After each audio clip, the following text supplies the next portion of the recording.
Les questions des hommes. Ah, les questions des hommes. Première question. Voilà. Merci, Louis César. Ne pensez-vous pas que l'enseignement donné, ça c'est quelqu'un qui se réfère à l'enseignement de la fois passée.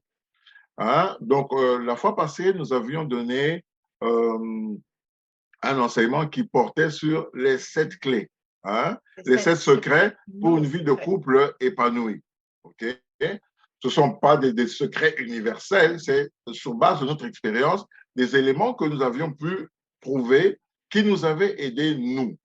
Alors, et qui continuent de nous aider, et nous avons voulu les partager avec les autres, comme je dis, comme des éléments, pas comme des normes qu'il faut suivre, mais que chacun puisse tirer ce qui lui est important. Alors, ne pensez-vous pas que l'enseignement donné est surtout pour les futurs mariés? Car ceux qui sont mariés, pour ceux qui sont mariés, l'application s'avère difficile, surtout après des années. Surtout après des années. Alors, c'est ça la question. Est-ce que vous ne pensez pas que l'enseignement donné était surtout adressé, hein, à des gens qui, pour les futurs mariés? Aujourd'hui, nous avons des futurs mariés, mais je voudrais dire que ça ne s'adresse pas seulement aux futurs mariés. Dans tous les secrets, nous avions parlé de quoi? Nous avions parlé d'apprendre à se connaître soi-même. On continue à se découvrir tous les jours. Les circonstances changent, nous devons nous adapter. Nous avions parlé des tempéraments, les différents tempéraments des personnes. Apprendre à connaître le tempérament de l'autre peut nous aider à gérer la situation. Nous avions parlé des besoins de l'homme et de la femme. Ce sont des choses qui se découvrent tous les jours. Hein? Donc, nous avions parlé des attentes. Hein? Vous aviez tous des attentes. Les jeunes qui sont en train de se marier, aujourd'hui, vous avez des attentes. Qu'est-ce que tu attends de l'autre? Comment est-ce que tu vois le mariage? N'est-ce pas? C'est des choses sur lesquelles vous devez vous asseoir en disant, oh, comment tu nous imagines? Qu'est-ce que tu attends de moi lorsque nous serons mariés? C'est ça les attentes. Hein? C'est quoi les premiers besoins? Tout ça. Alors, quand vous posez la question, est-ce que c'est seulement pour les futurs mariés? Non, c'est pour les futurs mariés, mais c'est aussi pour ceux qui sont déjà mariés. Hein? La parole de Dieu nous instruit en disant ceci. Hein? Dieu renouvelle pour nous ses bontés chaque jour. Est-ce que vous vous imaginez ça? Il renouvelle ses bontés pour nous chaque jour. C'est qu'il dit, chaque nouvelle journée qui commence, nous avons besoin d'une nouvelle dose de sa grâce, d'une nouvelle dose de ses bontés, d'une nouvelle dose de bénédiction pour faire face à la journée. Donc, celles d'aujourd'hui ne sont pas celles d'hier. Donc, à plus forte raison, nous autres, comme chrétiens, hein, nous devons travailler à l'amélioration, travailler de mieux en mieux à l'œuvre de Dieu qui est notre mariage. Donc, c'est bien pour les futurs mariés. Pour nous qui sommes mariés actuellement, ça s'applique également. Alors, pour répondre aussi à notre frère ou notre frère notre frère qui a posé cette question, ce n'est pas facile. Ce n'est pas facile, mais ce n'est pas impossible, n'est-ce pas? Ce n'est pas facile. Pourquoi? Parce que c'est un effort qu'il faut fournir.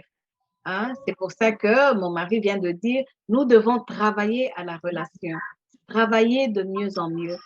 Considérons le couple, le mariage comme étant l'œuvre de Dieu et travailler pour l'amélioration de notre relation, c'est quoi? C'est savoir se parler avec douceur, c'est savoir se faire des cadeaux, c'est savoir manifester à l'autre une attention particulière, c'est savoir prendre soin de l'autre. Et je donnerai un exemple. Quand on est sur la route, je ne sais pas si les autres femmes c'est comme ça, souvent je regarde, on peut être sur une bande et puis cette bande-là, ça roule lentement. La bande à côté, il y a un vide. J'ai dit à mon mari, mais change, non? Change de bande parce que, regarde, ici, ça traîne. Mais il ne va pas changer directement. Entre-temps, il y a peut-être 10 voitures qui vont passer et c'est à ce moment-là qu'il va décider de changer. Et quand il change, maintenant là où nous avons changé, ça commence à rouler lentement et de l'autre côté, ça commence à rouler vite. Alors là, il s'énerve, il dit, tu vois, tu m'as demandé de changer et maintenant, on est de nouveau pris dans l'embouteillage. Mais j'ai changé pourquoi? J'ai changé parce que c'est à tout bout de champ. Mais dis, bon, écoute, Moi, je vois que ce n'est pas nécessaire de changer. Mais elle va insister. Je dis, bon, écoute, pour te faire plaisir, changeons. Quand on change, ça change de l'autre côté. Et la conclusion, c'est quoi? Hein? La conclusion, c'est quoi? Hein? On La n'est pas conclusion, deux à conduire. c'est qu'à un moment donné, il faut rappeler qu'il n'y a qu'un seul chauffeur. Hein? Dire, écoute, ou moi, ça m'est déjà arrivé de dire, écoute, je vais me stationner sur le côté, hein? Comme ça, on change de place. Toi, tu viens conduire ici. Mais c'est juste pour dire que ce genre de choses, hein, ça arrive souvent. Hein? Donc, dans la vie, il faut faire attention. Je peux donner un autre exemple pour savoir. Lorsque on vit depuis un certain temps, il y a des choses qu'on prend un peu pour acquis. On va te servir un bon repas. Je parle aux hommes. On te sert un bon repas, tu manges, tu trouves ça très bon. Tu trouves que c'est bon, mais tu ne le dis pas. OK? C'est fini, le repas est fini. Le jour où on te sert quelque chose qui est trop salé ou peut-être un petit peu brûlé, oh, vraiment, aujourd'hui, c'était vraiment un peu salé, ton repas aujourd'hui. Quand ce n'est pas très bon, on va le dire. Mais quand c'est bon, on ne le dit pas. Pourquoi? Vous voyez, moi, j'étais dans cette situation-là et on a eu à en parler. Et puis, j'ai réalisé que oui, c'est vrai. Pourquoi est-ce que je suis avare dans les compliments, hein, et que je suis très prompt pour les reproches? Donc, il a fallu modifier, il a fallu rectifier. Et je pense que là, aujourd'hui, je suis bon là-dedans, non? Ah oui, oui. Bon, voilà. Donc, c'est du travail qu'il faut faire, c'est un travail permanent qu'il faut faire. On va avancer. On va prendre la question suivante. Louis César, si tu veux bien.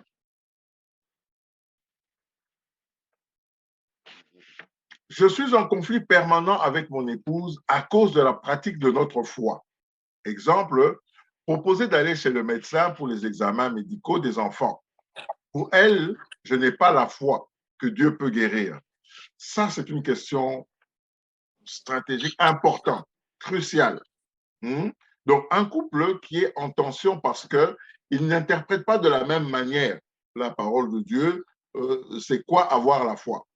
Hein, je vous comprends que la sœur a de la difficulté à amener les enfants à l'hôpital parce qu'elle, elle croit que Dieu peut guérir.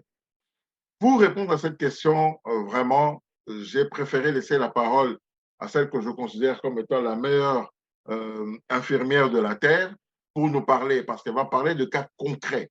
Hein. Elle est infirmière, elle craint Dieu, hein, et c'est une professionnelle, donc elle peut parler plus facilement de ces choses. Madeleine. Merci beaucoup pour la parole. Merci pour les fleurs, je les reçois. Ma sœur, je vais te poser une question qui va nous aider à élaborer. Les enfants, là, quand tu les as eus, est-ce que tu les as accouchés à la maison? Je ne pense pas. Tu as dû aller à l'hôpital et il y a eu des médecins, des infirmières et d'autres professionnels de la santé qui ont pris soin de toi. OK?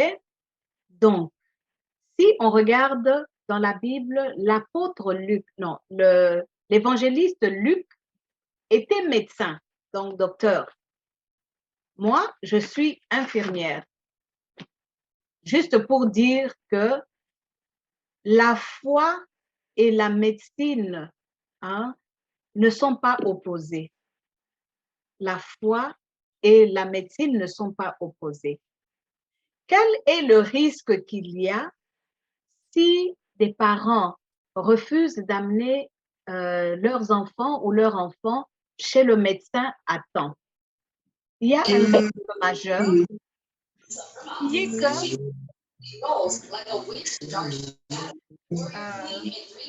il y a un micro. Allô, merci.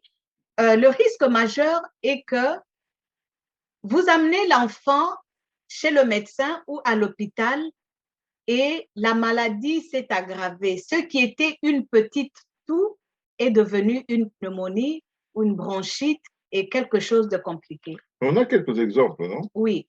J'ai deux exemples qui sont très éloquents. Le premier exemple, c'était un jeune garçon de 10 ans qui se plaignait d'avoir mal à la tête. Hein? Et les parents, comme tout parent, mal à la tête, on donne un calmant pour que les maux de tête passent. 2 jours, 3 jours, Au 4e jour, finalement, les parents décident, je pense même que c'était au 5e jour, ils décident d'aller à l'hôpital. Et arrivé à l'hôpital, ce n'était pas une malaria, ce n'était pas un mal de tête simple. L'enfant faisait une encéphalite. En fait, la maman proposait d'aller à l'hôpital, ou c'était le papa, je pense, et l'autre parent disait non, c'est pas grave, ça va passer. Oui, ça va passer, là, on donne les calmants, comme il ne faisait pas de fièvre, juste mal à la tête, mal à la tête. Et c'était une encéphalite, cet enfant-là est mort. Et nous connaissions la famille, nous avons assisté aux funérailles. C'était très pénible. Et c'est pourquoi j'encourage le couple, hein, ma soeur, si ton mari est inquiet, ne fût-ce que comme ça dépend de toi, sois en paix avec lui, accepte d'amener l'enfant à l'hôpital. Il vaut mieux d'amener l'enfant chez le médecin, que le médecin dise que tout est OK, que de refuser de l'amener et puis il y a une complication, vous serez taxé de négligence. Négligence ayant causé la mort, qu'on appelle négligence criminelle, surtout dans ces pays-ci, en Occident.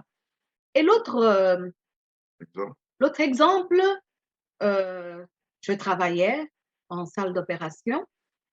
J'étais de garde ce jour-là et quand je suis arrivée, l'obstétricien de garde m'a dit, nous avons reçu une femme ce matin pour accoucher, mais le travail n'évolue pas. Donc, il n'y a pas de dilatation qui se fait, mais elle est chrétienne et elle dit qu'elle va attendre le miracle, elle va accoucher par voie basse.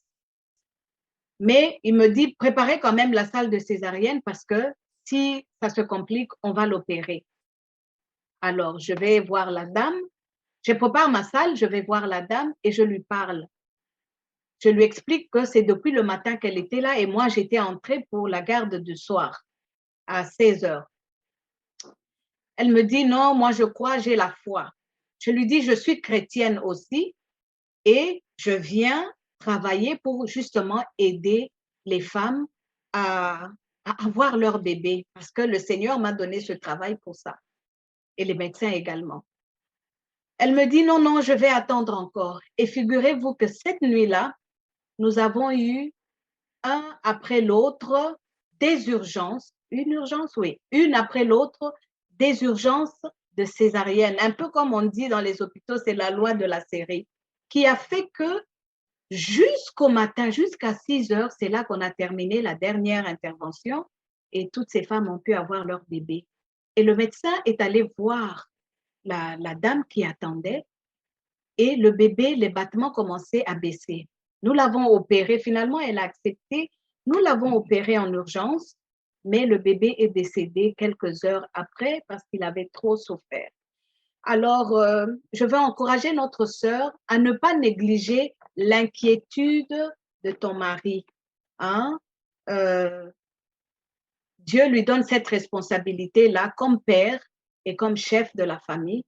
Hein? Toi, tu le connais mieux que nous, mais de toutes les façons, avant de quitter la maison et d'aller avec les enfants à l'hôpital, commencer par la prière. Prier les enfants, recommander l'équipe médicale et toutes les personnes qui vont prendre soin des enfants afin qu'il y ait un bon diagnostic qui soit posé. Voilà. Et le psaume 127, verset 3, nous dit, je voudrais vous lire ça au lieu de la version 8 secondes à laquelle tout le monde est habitué, mais dans la version Martin, qui est plus précise, qui dit, voici les enfants sont un héritage donné par l'Éternel, et le fruit du ventre est une récompense de Dieu. Le fruit du ventre est une récompense de Dieu. C'est une récompense que Dieu nous a donnée. Prenons-en soin, ma soeur, prenons-en soin, mon frère. Amen. Nous allons passer à la dernière question des hommes. Louis César, la dernière question, c'est ça. Le niveau intellectuel de mon épouse m'énerve si souvent. Entre parenthèses, raisonnement. Comme je vous avais dit depuis le début, ce sont de très bonnes questions. Ce sont des questions fondamentales, des questions capitales. Tiens, voici un homme qui nous dit, le niveau intellectuel de mon épouse m'énerve si souvent. C'est-à-dire son raisonnement. Quand nous avons reçu cette question, on s'est dit, mais qu'est-ce que ça veut dire? Est-ce que c'est quelque chose qu'il découvre maintenant dans le mariage? qu'il n'avait pas découvert avant? Qu'est-ce qui s'est passé entre le moment où il a eu sa liste de critères, il avait cette femme devant lui, cette jeune femme devant lui, il a coché tout, il a dit c'est celle qu'il me faut, et aujourd'hui, qu'est-ce qui s'est passé?